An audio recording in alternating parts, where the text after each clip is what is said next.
So let me see if I can help him out a bit. See if I can catch you up. I mean, it's really kind of hard to keep up. The cascade of controversies coming out of the Clinton campaign are just exhausting some days, right? A couple weeks ago, we learned about an avalanche of emails that made the first direct connection between access granted to the State Department and to major foreign donors to the Clinton Foundation. We learned that this last week that 85 of 154 meetings that the Secretary of State granted when she was Secretary of State were to major contributors to the Clinton Foundation. And the Clintons answered all of this avalanche of controversies and conflict of interest is just saying that if she's elected President of the United States, they will stop fundraising from foreign donors and corporations to the Clinton Foundation because it would be a conflict of interest. But I got to tell you, I'm from south of Highway 40. I'm just trying to keep current here. So if it'd be a conflict of interest if she was President of the United States to take money from foreign donors, how was it not a conflict of interest when she was Secretary of State of the United States of America? All right? I mean, the American people are tired of pay-to-play politics in Washington, D.C., and it's exactly the kind of politics that Donald Trump is going to bring to a crashing halt the day that he becomes President of the United States. So let me say, for the sake of preserving the highest standards of integrity in the highest office in the land, let's decide here and now in Georgia that Hillary Clinton will never be elected President of the United States of America.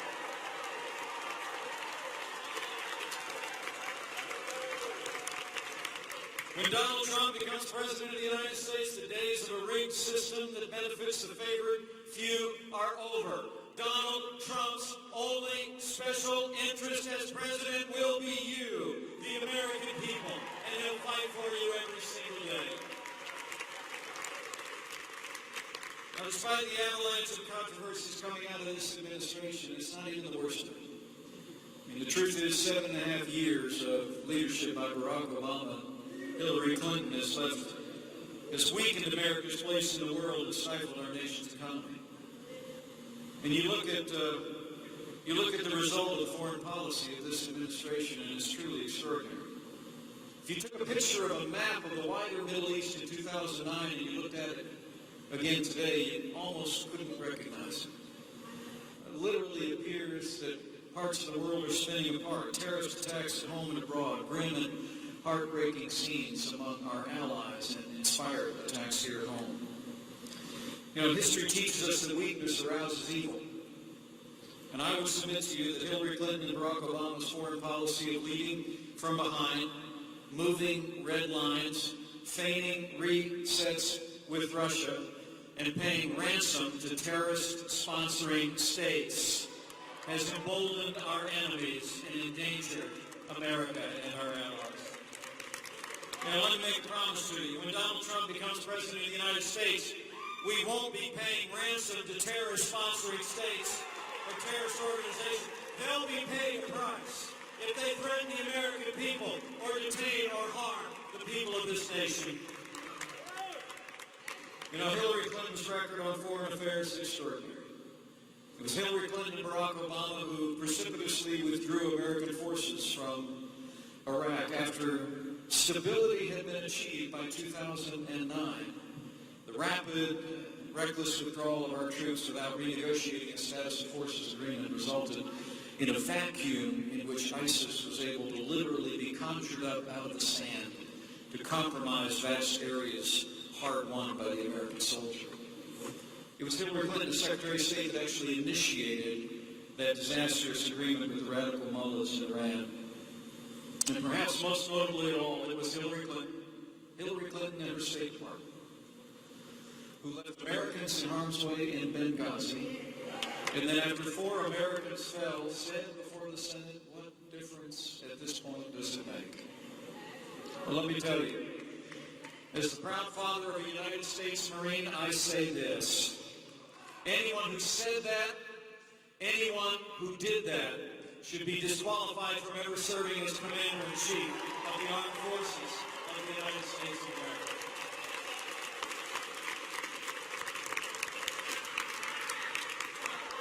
But the record abroad is only half the story. The record here at home of this last administration and the policies of this administration that Hillary Clinton's committed to continuing is just as bad. We find ourselves in this country today in the weakest economic recovery since the Great Depression. It was just last week we learned that the paltry numbers of growth in the last quarter were actually rounded down by officials in Washington, D.C. to, I think, 1.1%. We have the lowest labor participation rate since the 1970s, and most heartbreaking of all, nearly 7 million more Americans find themselves living in poverty today than the day that Barack Obama became president of the United States. Hillary Clinton's plan is more of the same. More taxes, more regulation, more Obamacare, more of the same policies on energy that have stifled American growth. It truly is extraordinary. When asked how she was going to pay for more than $1 trillion in spending, beyond the $1 trillion in tax increases she's advocated, Hillary Clinton said, I'm going to tell you how we're going to pay for it. We're going to go where the money is. We're going to go after the super wealthy. We're going to go after corporations. We're going to go after Wall Street, close quote. You know, the only problem with that is, as Margaret Thatcher said years ago, the only problem with socialism is you eventually run out of other people's money. You know, they tell us this economy is the best that we can do. They paint a rosy picture about how things in America are really as good as they're going to get. But you and I know better. It's not the best that we can do. It's just the best they can do. And when Donald Trump becomes president of the United States of America, we're going to cut taxes, reduce regulation, repeal Obamacare, and end the war on coal and get this economy moving for every American in every city, large and small, across this country. Donald Trump has a plan. It's a plan to reignite the American economy based on time-honored solutions and principles of less taxes, less government intrusion, more American energy, and smarter and tougher trade deals. When Donald Trump becomes president of the United States, we're going to work with members of Congress, like your great senators, Senator Perdue, Senator Isaacson, and we're going to cut taxes across the board for every American. We're going to end death taxes once and for all, and we're going to lower the corporate tax in this country so businesses in Georgia can compete with businesses around the world to keep jobs here in the great state of Georgia.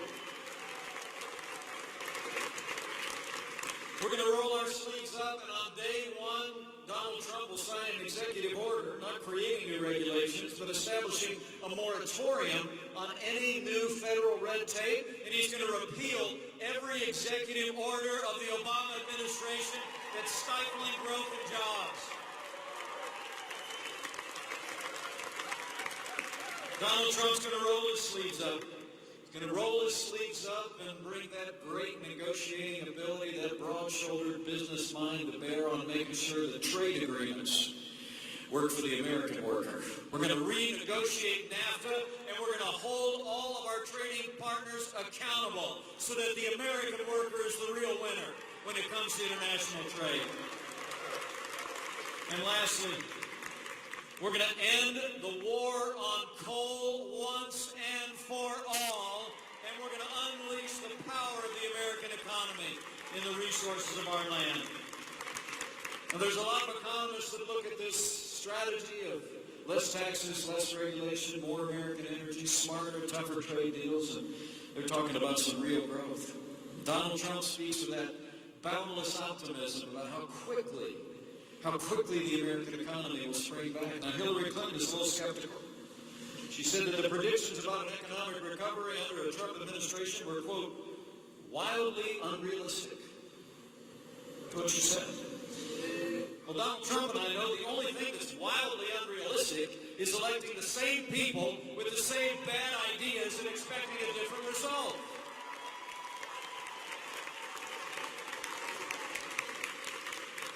The last thing I want to mention to you before I get to your questions is very simply one other thing I want to remind you. And while this is an issue about standards in the highest office in the land, this election's about that. This election's about America's place in the world and the strength of our economy. Remember this as you talk to your neighbors and friends here in Georgia. We're going to be electing a president for the next 4 years, but that president is likely going to set the course of the Supreme Court of the United States for the next 40 years. And we've got to think about that. We've got to think about that real hard. Those of us who cherish the Constitution of the United States, those of us who cherish the God-given liberties that are enshrined there, ought to think hard about them. I mean, like Hillary Clinton, and you better get used to more unelected judges using unaccountable power to make unconstitutional actions. I want to promise you, Donald Trump is committed to appointing men and women to the Supreme Court of the United States who will strictly interpret and construe the Constitution of the United States of America in the tradition of Justice Antonin Scalia. Not legislating from the bench, but upholding our Constitution. So let me say this, for the sake of the rule of law, for the sake of the sanctity of life, for the sake of the Second Amendment to the Constitution of the United States of America, for the sake of all of our God-given liberties enshrined in our founding documents, Georgia, we need to decide here and now today that the next president to make appointments to the Supreme Court of the United States will be President Donald Trump.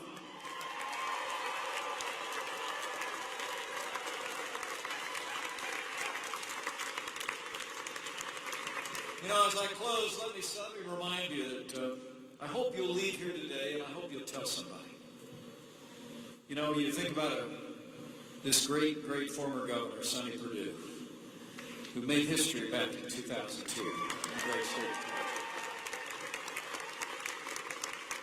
And the governor I was just talking about, says back in the day when he and Mary were out there campaigning, they said, you can't win in Georgia. That's not going to happen. All the establishment, I'm told, here in Georgia was kind of telling them, we don't elect Republican governors in this state, right? Even some Republicans said that, I'm told. But Sonny Perdue took his message directly to the people of Georgia and changed the destiny of this state and its prosperity ever since. And the difference was that he took his message straight to the people. And I guess that's my message to you today more than anything else. Is I hope you'll leave here today, and I hope to say hello to as many of you personally as I can before we whisk our way up to Atlanta. But somebody's here from Atlanta. But I want to tell you, I hope you leave here today with a burden on your heart to go tell somebody. If something that I've said here has maybe reminded you of something that you already knew, maybe it's one of the reasons why you're wearing that red cap today, go out and tell somebody. Because I'm absolutely convinced that all the TV shows in the world, all the front pages of newspapers, all the internet stories and radio shows and tweets in the world don't matter a thimble compared to the difference that you can make with somebody who knows you at work or worship or your neighborhood, who trusts you and respects you. So I want you to go and tell them. Tell them about this choice. It's change versus the status quo. It's about staying on a path of more of the failed policies that have weakened America's place in the world and stifled our economy. It's about upholding the Constitution of the United States, but it's about more than all of that. It's about really reviving the American dream. And this gets very personal for me because, like Donald Trump, my grandfather immigrated to this country from the land of Ireland. His grandfather came from another place. He looked Irish. My grandfather came to this country, he took a train, he went through Ellis Island, he took a train to Chicago, he drove a bus for 40 years. Proudest man I ever knew. I was named after him, Richard Michael Cawley, or Michael Richard. Pence got his name. I can't even imagine what that Irish meant. Just thinking, looking down. But he raised my mother. She married a fast-talking salesman. He took her down to southern Indiana, bought a little house with a cornfield in the backyard, got into a gas station business. They built everything that matters, at least the way I was raised. A family, a business, and a good name. And built it all on a foundation of faith in our family. It was faith in God and faith in the American dream.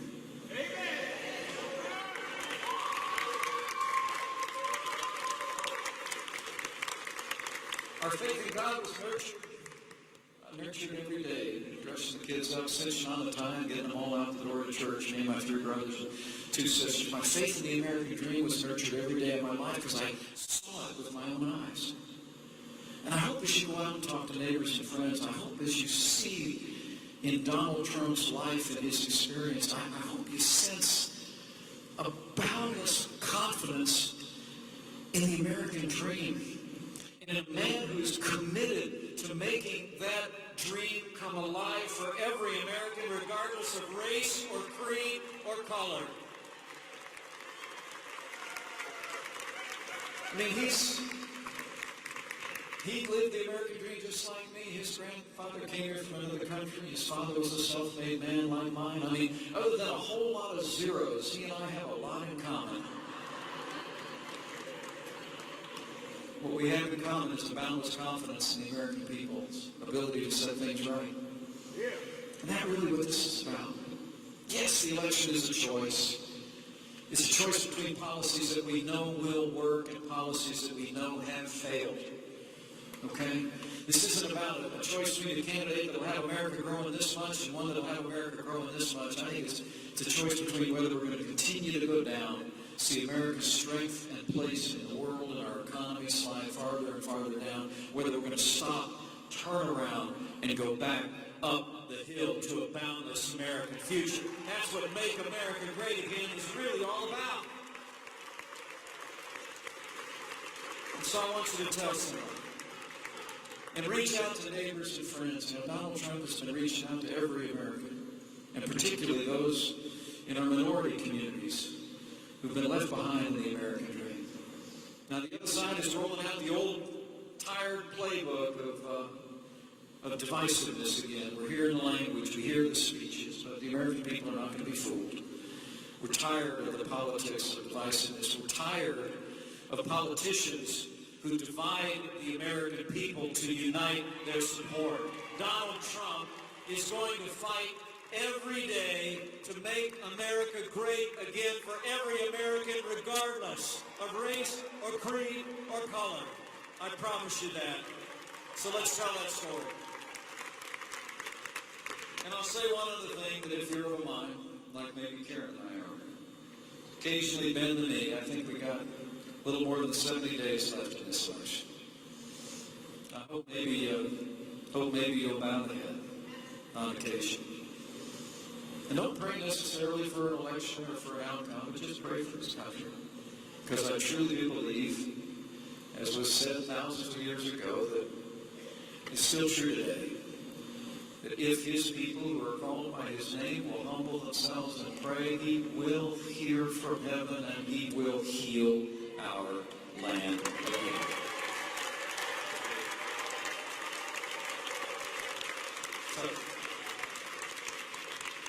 So I'm going to jump to your questions, but let me lay it out for you. We have a choice to make, everybody. One more time. If you want a president who will protect this nation, rebuild our military, confront radical Islamic terrorism, and rid the world of ISIS, and if you want a president who will restore law and orders to the cities and towns of this country and stand by those in uniform all across America,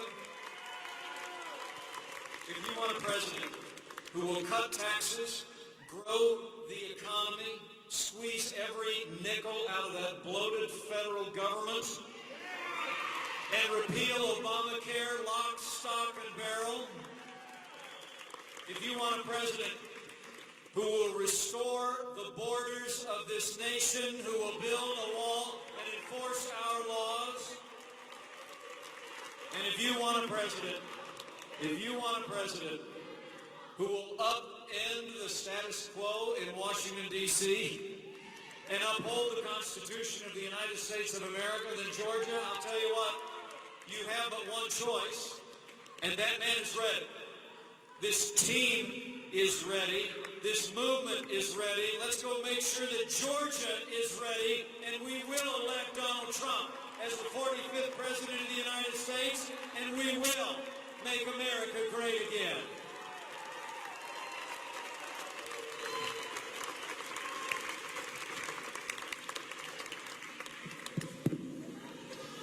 Well, thanks for letting me get that off my chest. I mean, really, I actually think it's important. It's important in a moment like this that we remind ourselves, we pay more careful attention to what we already know, right? And I also hope you heard my admonition that you need to go tell somebody, because this election belongs to the American people. The American people are going to decide who the next president is, not the pundits, not the pollsters, not the elites, not the establishment. It's going to be you. So with that, slip your hand into the air, and I'm happy to take a question or two. But share with me your first name if you can.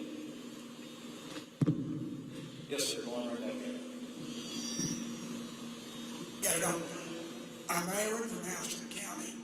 I have a suggestion, and I really appreciate the message that the Trump campaign is putting out. But the gentleman had come out first and couldn't figure out whether to drop Hillary off in New York or Arkansas. My suggestion is drop her off in Fresno prison.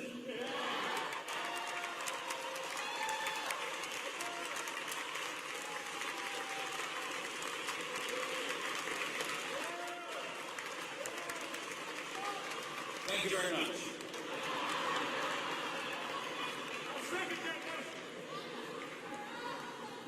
All right, why don't we go back here? How about this gentleman right here, please?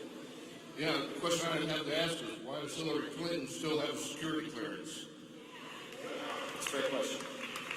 It's a fair question. I served in the Congress for 12 years and had access from time to time to classified information. There are people who have, in the words of the FBI director, been extremely careless with handling classified material who lost their security clearance.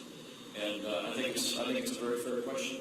I mean, the simple fact of the matter is that she mishandled those materials. She left them on a private server exposed, and exposed America's classified secrets, potentially to a wider world. And the FBI has taken a pass on that. We heard that the FBI actually was going to initiate or looked into initiating an investigation months ago into the Clinton Foundation for all of those issues and chose not to do so.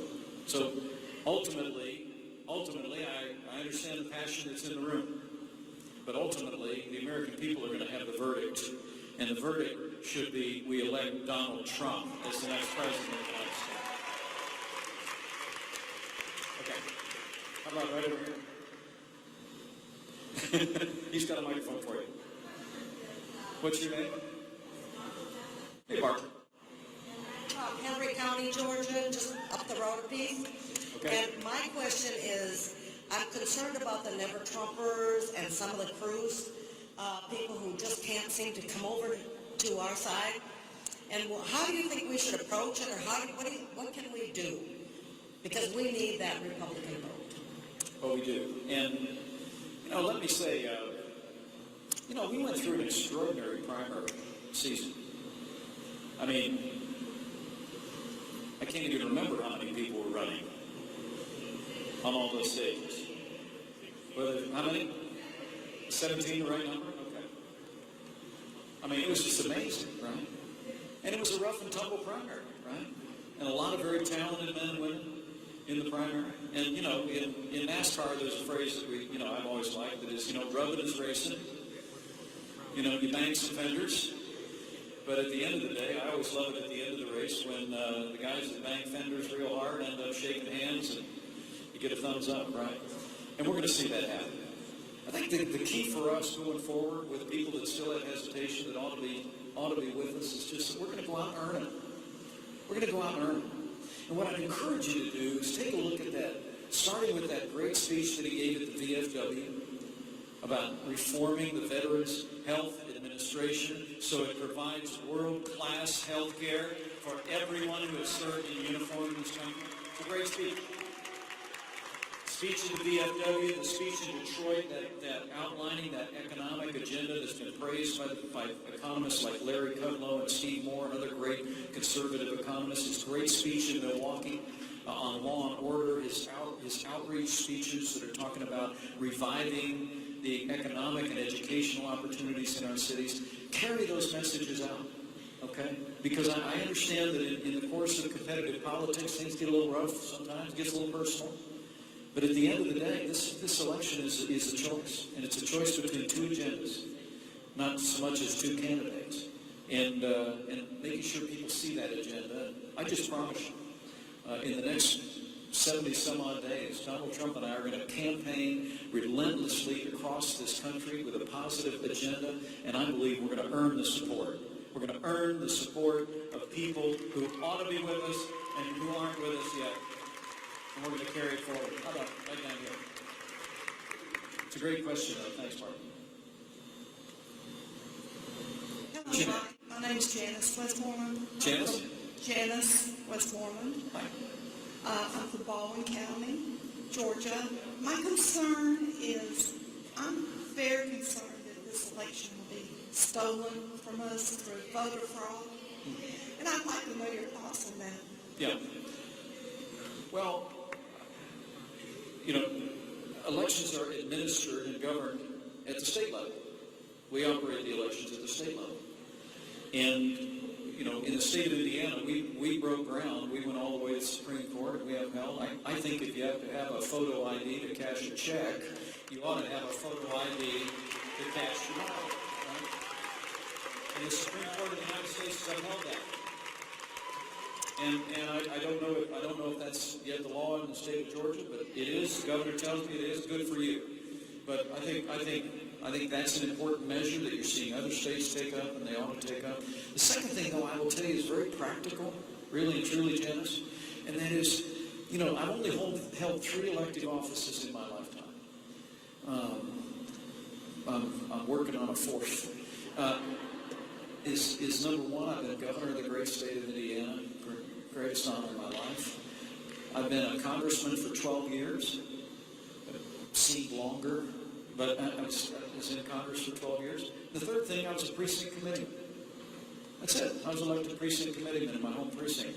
And I will tell you, if you're not involved as a precinct worker, an observer, a poll watcher at your local polls, you need to get involved, because that's where elections happen. That's where accountability happens.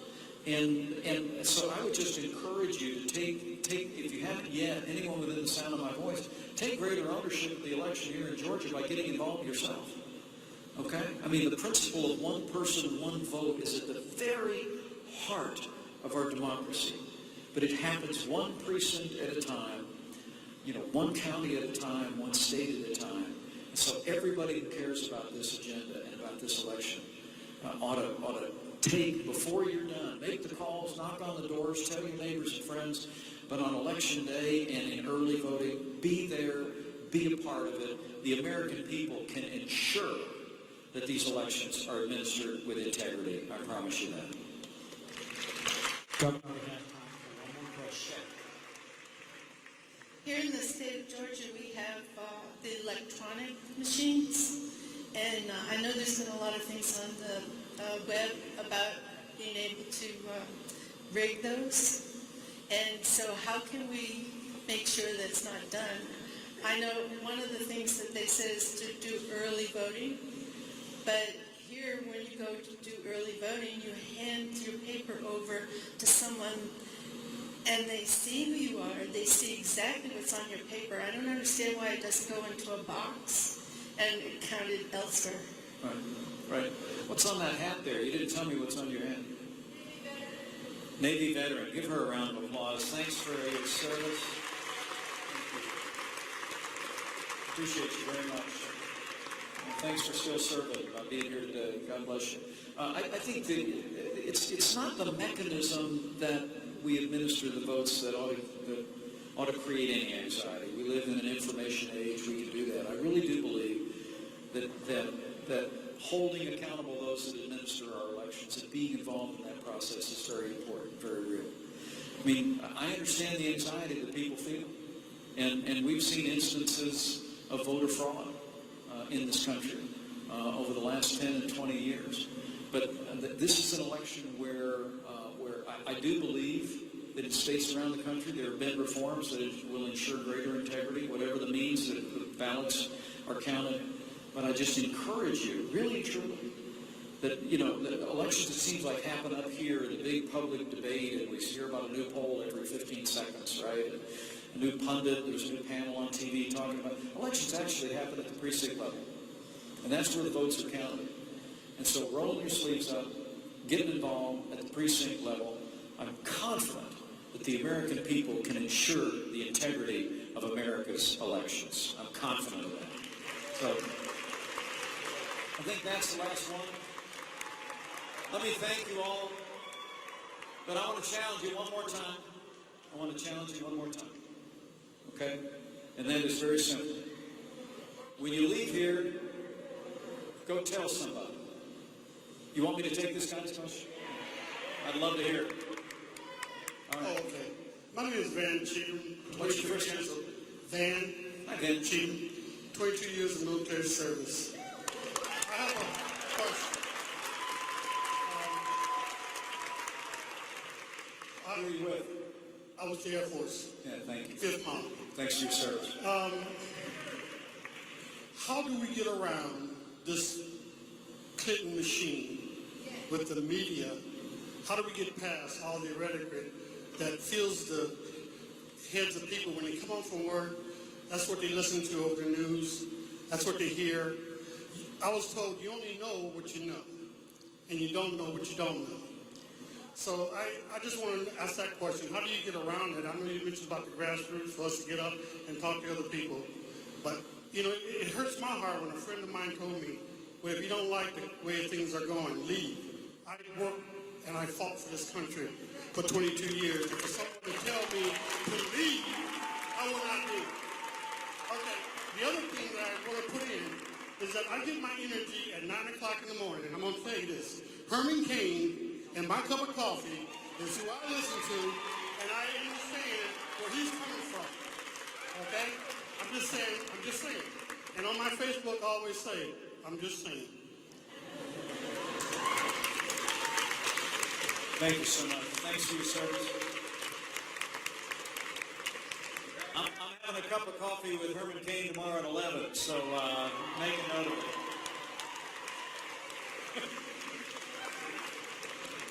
You know, if you don't like the way things are going, win. I mean, that's the right answer. It really is, men and women. I want to tell you, I'm traveling all over this country campaigning with Donald Trump, campaigning for Donald Trump. I mean, okay, when I'm with him, and hey, can you give yourselves a round of applause for coming out to hear me? I mean, thank you so very much. I'm very humbled by that. I really am. I mean, I know I'm a B-list Republican celebrity. You know, I'm kind of the guy behind the guy, right? So thank you, really and truly. But I got to tell you, I have to tell you that I want to encourage you with the words that everywhere I go in this country, campaigning with our nominee and for our nominee, I see just what I'm seeing here in Georgia today. It's just what Sonny Perdue told me he saw back in 2002. There is a resolve in the American people who know that we can be stronger, who know that we can rebuild our military, we can restore the arsenal of democracy, we can stand with broad-shouldered American leadership on the world stage once again, who know that our economy can prosper again, and that we can be confident that our children's future is going to be beyond anything that we could ask or imagine in present day today. We can get back to that kind of America, but it's just going to take us going out and winning. And what I see is people all over the country, young and old, rich and poor, and everything in between, who are coming up to us and saying, we're going to do it. And I'm confident that it's going to happen. So be encouraged. Turn down the volume on the TV, for heaven's sakes. Turn up the volume on Herman Cain or anybody else that you like and believe what you're hearing. It's happening. It's happening. This is not about, I'll say the last thing, Donald Trump says this to me every day. He says it to me every day. He says, Mike, this is not about me. It's not about us. It's not about our political party. This is a movement of the American people who know we can be better, we can be stronger, we can be more prosperous, and we will make America great again. Let's go get it done, Georgia. Let's make it happen.